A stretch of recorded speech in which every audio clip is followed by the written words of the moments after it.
मल्लिकार्जुनम् उच्चैन्या महाकालम् ओङ्कारम् ममलेश्वरम्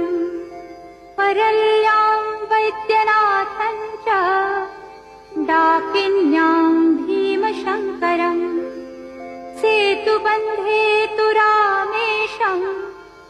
नागेशं दारुकावने वाराणस्यां तु विश्वेशं त्र्यम्बकं गौतमीतटे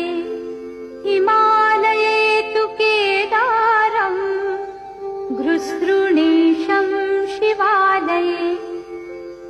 एतानि ज्योतिर्लिङ्गानि सायं प्रातः पठे नरः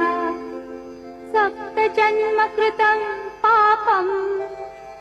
स्मरणेन विनश्यति।